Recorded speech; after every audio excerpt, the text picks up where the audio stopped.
gracious.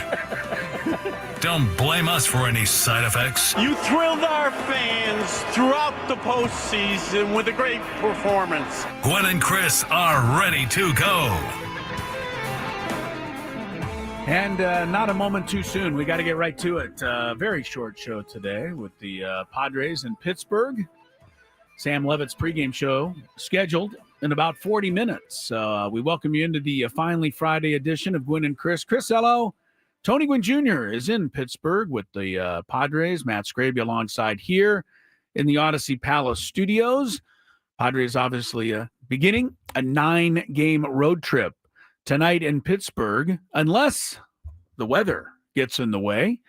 So we go to our man on the scene, Tony Gwynn Jr. at PNC Park in Pittsburgh. How are things looking on the banks of the Allegheny River, Tony? Treacherous, I think is the word. That's not good to hear. I tell you. Oh, boy. No, right now, no tarp. The boys look like they're getting ready to take some BP. They just finished doing some infield. But I have received word that there is rain in the area. So, okay. Every time you come to Pittsburgh this early, you are in serious, serious jeopardy of having a very long weekend here. Well, let's hope that we get things going tonight and get the road trip off and rolling. Dylan Cease. So we'll pitch for the Padres tonight. Mitch Keller, a right-hander, going for the Buccaneers, as it were. The Padre lineup is out. I had long shot hopes. that Mike Schilt and the Padres would just spring Jackson Merrill on us. They wouldn't say anything. They wouldn't really allude to anything.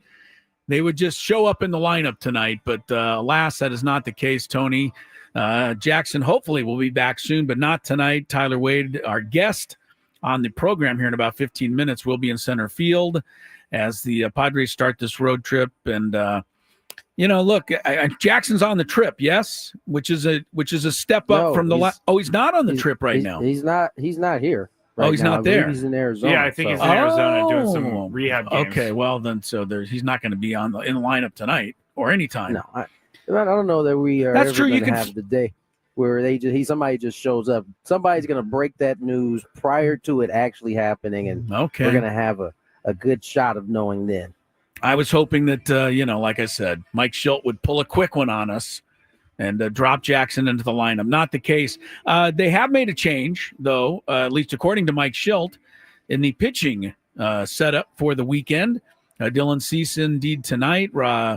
Randy Vasquez will make his regular start tomorrow night. Sunday was originally going to be Nick Pivetta on regular rest. Mike Schilt saying today that they're getting him Pivetta on Monday in New York against the Yankees. Right now, Sunday is to be determined. So Padres have made a slight change there, and we'll see how they navigate Sunday, whether they bring up Kyle Hart, whether they bring up Stephen Kolek, whether they go with a bullpen day. We shall see. Tony, I'm imagining you have not been privy to those plans. In terms of who's going to pitch Sunday, no, I have not been privy to those plans. They've been going on schedule pretty much the whole season, so this will give Nick an extra day of rest, and it also gives you a pretty good starter going into that Yankee series, and you kind of figure out who's going to pitch Sunday when I'm sure they know who's going to pitch Sunday. We just haven't heard yet. That's right. Who's going to pitch Sunday. Exactly. We were kind of kicking that around yesterday, talking about whether or not the Padres, because they either had to go bullpen day or TBD on Sunday, or they would have to do it next Tuesday in New York, because otherwise Dylan Cease would be on 3 days rest. So it was, pick one. And I said to Scraby yesterday, I said, well, they know what they're going to do. They just haven't told us what they're going to do yet. So they just haven't indulged us yet at this point. Yes. Right. They haven't. How was the trip out and the day off? Coming off back-to-back wins. Probably looked like all the other trips, didn't it, Tony? A little bit. I will say so. Yesterday, or I should say the flight was good. No issues. You get enough shows that you aren't caught up on, it goes by pretty quick, right? And okay. What were you watching? Yeah, what are you getting caught up on these days? Caught up on Will Trent caught up on The Rookie. Ooh. Some network programming for you, Tony. Yeah. Law and Order: Organized Crime, which is only on Peacock? On Peacock, only on Peacock. So they can like swear and get into like more crazy situations. Yeah, pretty much. So you know darn well I haven't watched that on Peacock. I'll never order Peacock again after what they did to me. But then yesterday with the Pirates playing an early game and me not having seen Paul Skeens yet, I came on down. Watched about 5 innings of Skeens.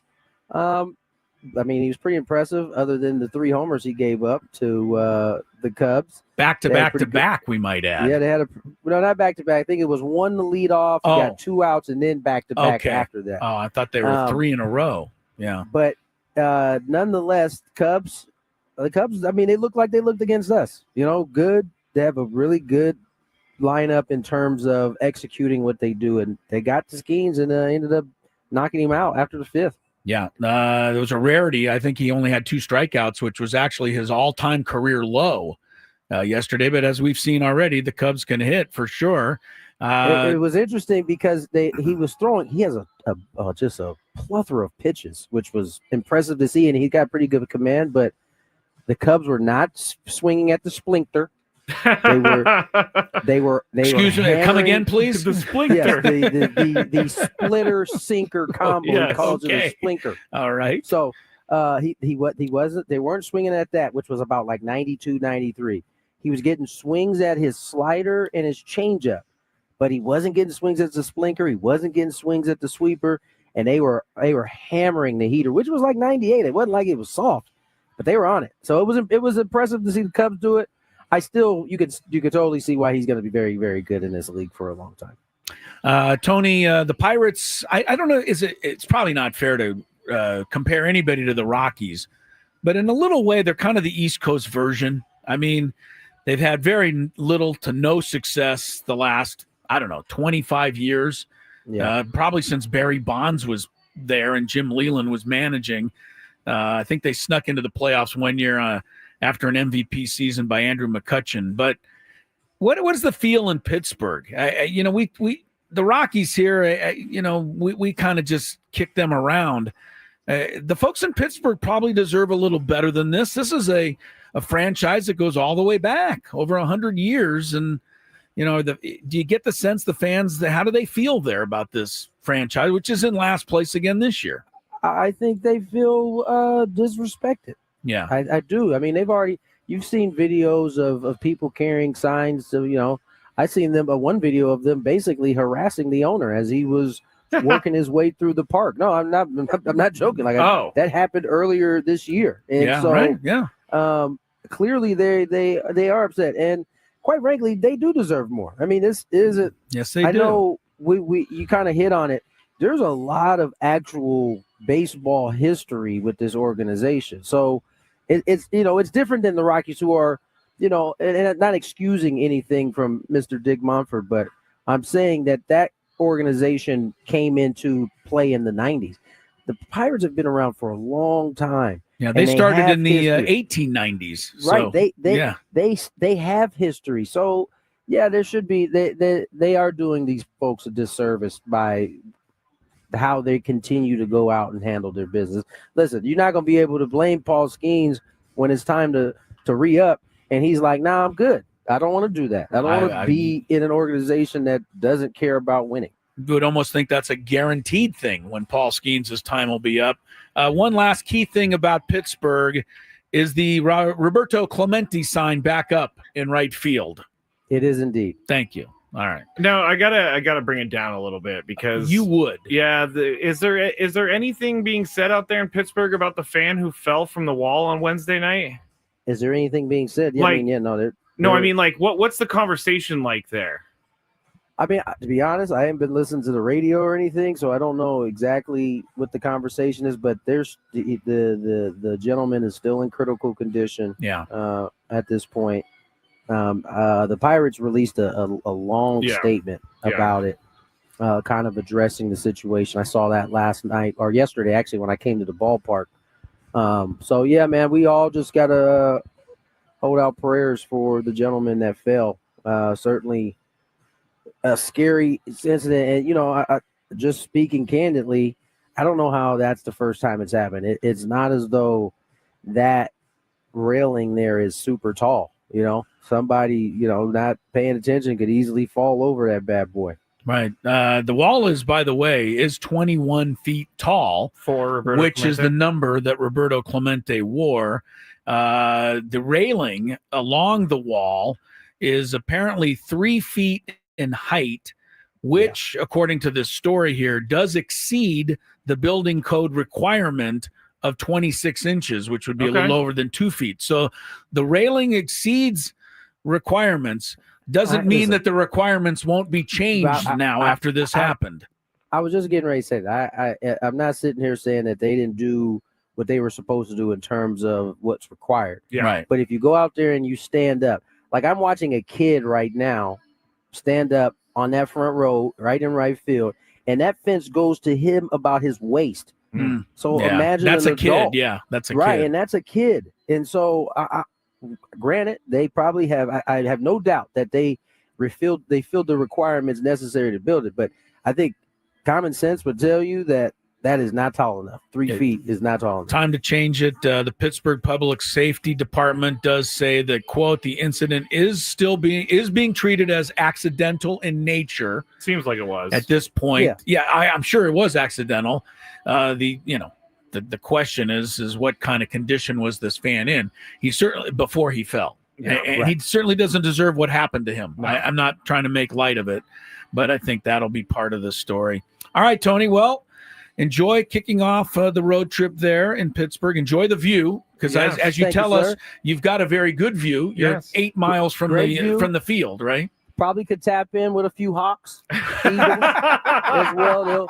They'll be up here with me as well. Not too many birds fly this high. So we're just going to hear during the broadcast, "Caw!" and some crow in the booth. Pretty much. There's, like I said, this isn't for the weak bird. You got to be one of the big dogs to get. Just make sure that somebody gets some Kleenex in case Dave Marcus gets a bloody nose up there.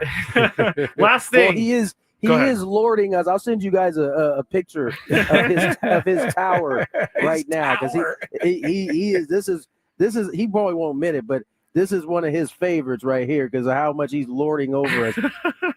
Last thing, everybody listen to Jesse and Tony tonight on the radio because it's on Apple TV. You cannot watch it on your normal Padres stations, but Tony and Jesse are always there for you on the radio side. Can you not also, if you're watching on Apple, can't you tap into their broadcast? Do that instead. That is one of the nice things about Apple. I'm always critical of Apple, but that is a nice thing about it.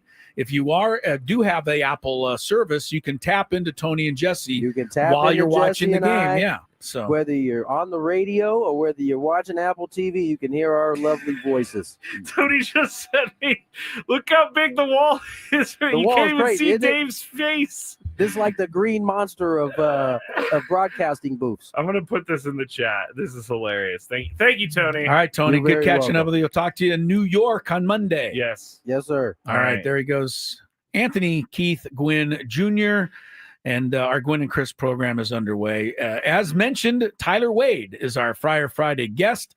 Scraby and I had a chance to visit with the very popular utility player of the Padres. We're happy to have him. Mm-hmm. Believe me, he's happy to be here. Oh, yeah. And we'll talk about it when we come back on Gwynn and Chris.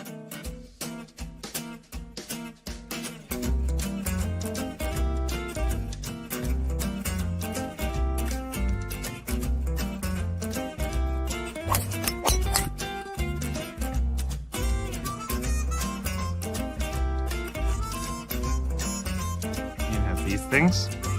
It even tells you, hey, there's a canyon over here. Don't hit it here.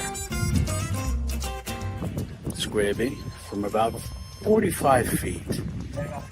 His caddy tells him to play it a little to the right. He's been playing well so far today. Fourth hole.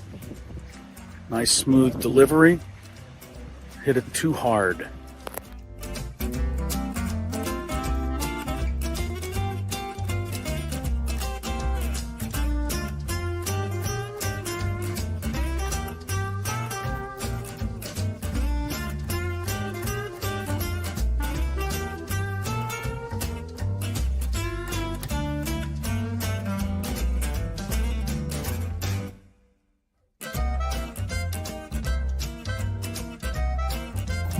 So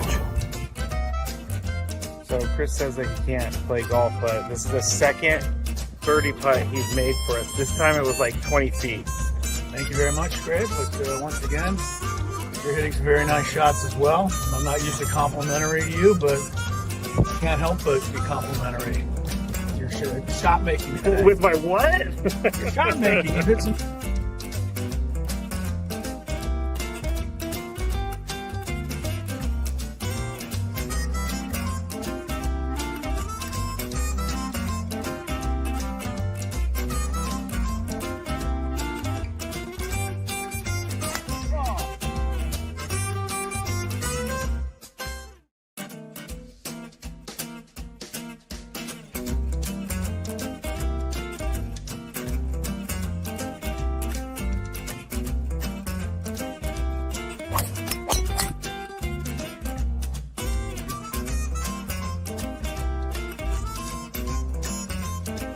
These things. It even tells you, hey, there's a canyon over here. Don't hit it here. Scraby from about 45 feet. His caddy tells him to play it a little to the right. He's been playing well so far today. Fourth hole. Nice smooth delivery. Hit it too hard.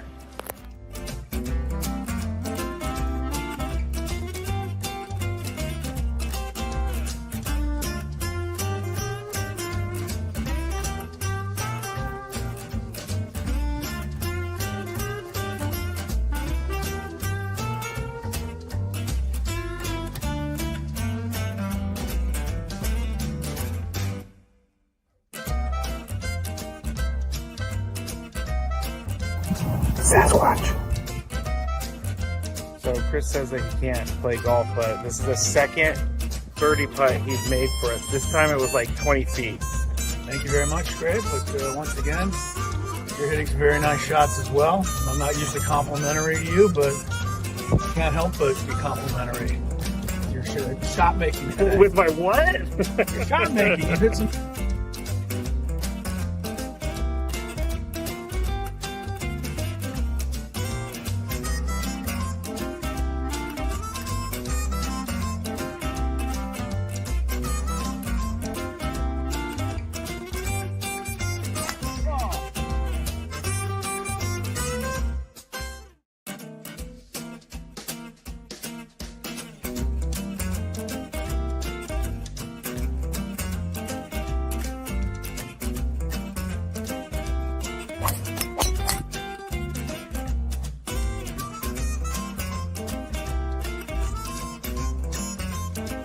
These things. It even tells you, hey, there's a canyon over here. Don't hit it here. Scraby from about 45 feet. His caddy tells him to play it a little to the right. He's been playing well so far today. Fourth hole. Nice smooth delivery. Hit it too hard.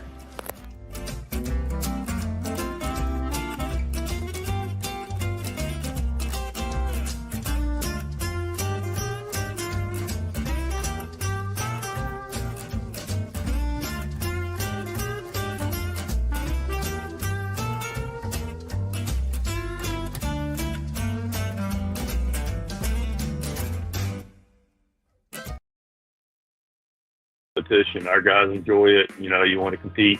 You want everybody. You want to be healthy. You want the other team to be healthy. You want everybody at their best, and and then everybody gets their best shot at it. And we have missed him the last 3 series we played this club. They come to our place, so we'll see what that looks like. But I'd like to see him. I'd like to compete against him. We'll take it as it comes. Yeah, there isn't anything the Padres can do about it. Missing Paul Skeens this weekend. That was Mike Schilt on earlier this morning with Ben and Woods. The manager's report every Friday morning, refreshed by Eco Water SoCal. They missed Skeens both series last year in his rookie season. Yes, they did. And they've missed him this weekend. He pitched yesterday, as Tony alluded to, against the Cubs. I don't know that the Pirates come here at the end of the month. So many different things can happen. There can be rainouts. They can rearrange the, the pitching rotation. So it's a little early to map it out right now and see if Skeens will come and play here in San Diego. But in agreeing with Mike Schilt to a certain extent, and also agreeing with you, Scraby, by the end of the month, pretty sure Jackson Merrill will be back. There has to be a face-off at some point. Right. There has to be at some point the Paul Skeens versus Jackson Merrill showdown, which to them will mean nothing. Yeah. Which to you and I and everyone else will mean would everything. be like the biggest at-bats of the season. But I think he's scared. That's all it is. Skeens is, he right. He went up to Derek Shelton. Yes, he did. The fine manager of the Pirates and said, whatever you can do, don't match me up against the Padres. He's gotta. I mean, did they play 3 or 4 games at the end of the month? They played 3. It's a 3-game series. Friday, May 30th, Saturday, May 31, Sunday, June 1, with the afternoon game when the Pirates come in here. The Padres, meanwhile, will be going, as you know, to after tonight to New York, take on the Yankees. Look, it's going to be Pivetta, or it's not going to. Yes, it's going to be Pivetta, King, and Cease now, which is, I think, as good as you could get it if you're the Padres. Mm-hmm. If you're wondering about what the Yankees are throwing, looking like Carlos Rodon, Carlos Carrasco, and then their ace, Max Fried, would go in the finale. Here's one AL starter of the month. And speaking of month award winners, Robert Vasquez. No, not Vasquez. Robert Suarez. Yes, Robert Suarez. Yeah, it was like this big introduction. And the winner of the reliever of the month. You just turned into... And then blow the name. With Steve Harvey. God. Yeah. And I was like, wait, you don't even want to watch Randy Vasquez. No, I can't even handle him. Robert Suarez. Yes, Robert Suarez is named the National League reliever of the month, which is quite well deserved. I don't have every other reliever stats in the National League in front of me, but I doubt anybody was as good as 12 for 12 in saves with 1 run allowed. And the run he allowed was in a game where it wasn't a save situation. I looked last night, and he is the only one 12 for 12. Andres Munoz is 11 for 11, and I don't believe he's in the American League. I don't believe he's given up a. He still hasn't given up a run. Yeah. Suarez gave up the 1 through all of baseball. Robert Suarez is up top. Yep, fantastic, and congrats to Robert Vasquez Suarez. All right, Tyler Wade. Since he's come back, I mean, it's as if he never left, but don't forget, we really, by all rights, should not have him anymore. But thankfully, no other team in baseball wanted to claim him when he was available, and he's returned. He's hit .289 for the Padres. He's got a .781 OPS, which is pretty good for a utility guy, and he's playing a darn good center field. Scraby and I caught up with him in our Friar Friday interview. And our Friar Friday interview today from Pittsburgh, joining us, Padres center fielder Tyler Wade, infielder, outfielder. And I must say, Tyler, before we get into anything, just happy you're a Padre. I think all of us were a little perplexed when things didn't go your way at the end of spring training, and I think the reprieve has been good for everybody. Tell us how you're feeling about things about now. Yeah, I think you said it. I'm just happy to be a Padre, man. I think I embody what the Padres preach and what we coach and whatnot. So, yeah, man, things happen and everything happens for a reason. There's silver linings to everything. So, yeah, man, just really, really stoked to be here and contributing. And you are indeed contributing. I think everybody's really excited. Take us a little bit back to the end of spring training when they said they had to make that move. We both, Scraby and I, both surmised that somebody picked you up, snapped you up right away. Can you take us through the process a little bit and how it went and how you ended up coming back to San Diego? Yeah, it was second to last day of spring, and we had that tough conversation, which isn't always fun, but I kind of knew I was going to be back just because the timing of it all. Like opening day was a day or two away. So like I said, everything happens for a reason, man. Obviously it was a gut punch, but I think in the near future, you know, talking to Shilty and everyone, once I cleared waivers, the importance of me being back and knowing there's a path back and knowing how much I mean to this team and organization and the city of San Diego. It was just a matter of time. And, you know, I completely agreed with all of them. And I was like, no, like I said, I embody what a San Diego Padre is. And like I said, life has a weird way of working itself out. And yeah, and we're back here. And it's like I just went on a rehab stint essentially. So yeah, man, like I said, it's really nice as a player having a manager like Shilty fight for you and just make you feel important and wanted by our organization. And obviously AJ and Josh too. They both expressed their feelings towards me and how much value I bring to this team. So it wasn't like a negative conversation. It was just ended up being a numbers thing, and they all wanted me back. So yeah, I think, like I said, I'm just happy to be here and happy to be Padre. I love it. I love to hear that about your manager backing you up as much as he did. And we're talking to Tyler Wade here, Padres outfielder, infielder, utility man. And I wanted to ask you this because one of the reasons I got to this chair was because early on in my radio career, I did everything I possibly could around the radio station.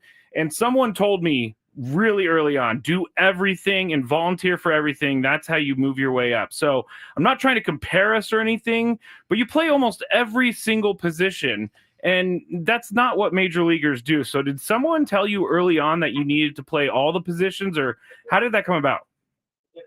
Yeah, it's a good question. Kind of to say, like, to piggyback on what you said, it's like about being well-rounded and understanding, kind of in your space, understanding every different avenue of the radio network. You know, like you get to see all sides of things. It's kind of the similar thing as a utility guy. You get to know different sides of the games, whether you're infield, outfield, or being a role player. So it's like it's very similar. But it was in 2015. I believe I was in Harrisburg at the time in AA. We're on the road. And Gary Dembo, our farm director, called me and he was like, hey, man, we're going to send you to the fall league, which is, as a prospect, that's what you want to hear, right? Like, first time, you're young, you're like, that's where future big leaguers go. He goes, but we want to make you a utility player. And at that time, in 2015, being a utility player was kind of like I don't want to say like a death sentence on your career, but like, you know, when you get labeled that, like, you're kind of just an organizational guy. And, you know, I was like, I was very, very reluctant. And he expressed to me, he goes, hey, man, I'm telling you, like, you're a big leaguer, but the way the game is transitioning over the next couple of years, utility guys are going to be valued a lot. And he used the name Ben Zobrist. And he goes, we think you could be a guy like that. That's elite defender at all the positions. I was like, no, like, I trust you guys. I have a great relationship with everybody with the Yankees. And I think, no, I trust you guys. And like I said, silver lining to everything, that ended up being the best decision in my career. So yeah, I mean, very thankful for the Yankees and, you know, Dembo and having that faith in me and my athletic ability. So yeah, man, that's kind of how that conversation came about. And I went back-to-back years. The first year went to learn second base because I was mainly shortstop, or actually just exclusively shortstop.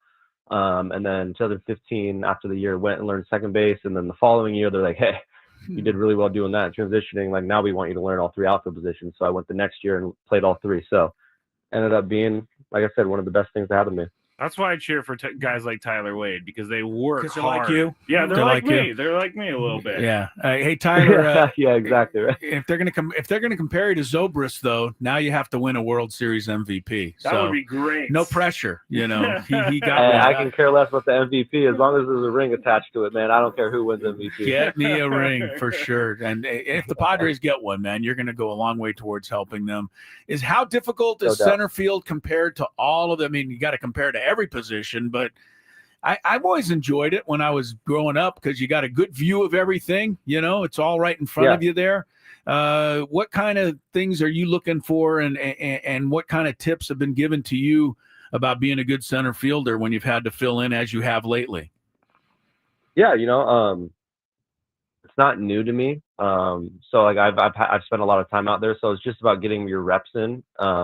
Like during batting practice, that's the best way to get game reps is during BP, getting swings like that. So honestly, center read-wise, centers is probably the easiest out of getting reads. Like what you just said, everything's right in front of you, and there's really no tricky angles. So yeah, it's just about being comfortable and getting reads, and it comes with playing time. So I've gotten more and more comfortable as the days have gone on, and it's like any position, right? Like if you're playing there consistently, the more comfortable you're going to get. But tips wise, man, it's just, trusting your baseball instincts and knowing the game. And yeah, that's really bad. I got really lucky coming up with guys that are really elite outfielders. So whenever I was new out there, playing along Judgy or Gardy, it made my job a lot easier. And similar here, right? I got Jay and I got Toddy to my left and my right. So it makes my job a lot easier. Talking to Tyler Wade here on Friar Friday 97.3 The Fan. I was actually just about to ask you, because you had a pretty good view of Jason Hayward's catch the other day. You also have a really good view of anything that Fernando Tatis Jr. does. So how's that dynamic? Because I know the center fielder is the outfield boss, and you called off Toddy the other day, and you should have, because you're the center fielder. How does that dynamic work? Yeah, I think it's about trusting one another, right? Like, you got two elite defenders, you got a platinum glover and a gold glover right next to me. So it's just having those conversations with each other and being communicative and like I said, trusting one another. That's really all it is at the end of the day. And then Jay Hayes' catch, man, that's I don't know what the percent on that catch was, but not very many people make that play and make it look as easy as he did. And then Toddy's Toddy. Toddy makes all these ridiculous plays, and he makes them look routine. So like I said, it makes my job easier when I'm out there. Tyler Wade, I know you've had your center field glove for a little while now, but we're hoping, and I'm sure you are as well, Jackson Merrill should be back soon. Now, you're in center field tonight, but did you bring all your gloves with you on this road trip in case you have to move around some? I stay with my gloves. I bring them with my gloves. But yeah, hopefully we get Jackson back soon, man. We miss him dearly, and obviously a very key part to our lineup and our offense and defense too. So look forward to getting him back. Well, we're really happy you came back. I don't think there was anybody happy when that happened. Yes, and we were very happy. And the organization, the fan base, and everybody surrounding this team. So we need Tyler Wade, and we're glad you're here. And I think you're here to stay. You just keep doing what you're doing, and we look forward to seeing you when you get back home. Have a good road trip, sir. Thanks for the time. Yeah, I appreciate you guys having me on, and thanks for all the love. We'll talk to you guys soon. You got it. Thanks, Tyler. Tyler Wade right there in the lineup tonight, batting seventh, as the Padres get set to take on the Pirates. People keep asking us, not that we know the weather, but no delay. The information, I guess. Right, no delay as we know of yet. Yes. For the game tonight in Pittsburgh, although Tony's description of the weather forecast was treacherous. Treacherous. He did say treacherous. Sam Levitt will keep you up to date on any weather issues. He's got the pregame show coming up in a few minutes. We have a moment or two here to note a couple of things that are not surprising, Scraby. What's that? First, Mike Trout is on the injured list. Oh, yes. We said it yesterday, right? When he got hurt. They're like, oh, it'll be day to day. Yeah, Mike Trout never does day to day. Mike Trout only does injury list. The other non-surprise to me, Walker Buehler goes back to Boston, tests on his ailing shoulder. Yes, you signed Walker Buehler because he had a great World Series, but you also overlooked the fact that he's had arm problems for like 3 years. This isn't surprising, or it shouldn't be. No. Surprising. No. So it should not. A couple of baseball notes there. Last night, good job by the Clippers. They stayed alive. The Pistons did not, because Jalen Brunson made an incredible shot to beat them at the buzzer. Tonight, it's the Warriors who will try to close out Dylan the Villain and the Rockets. Oh, the Villain is still in there, huh? For the moment. All right, have a good weekend. We're back Monday when the Padres get into New York. Sam Levitt is getting in here for the pregame show next, then Padre Baseball on 97.3 The Fan.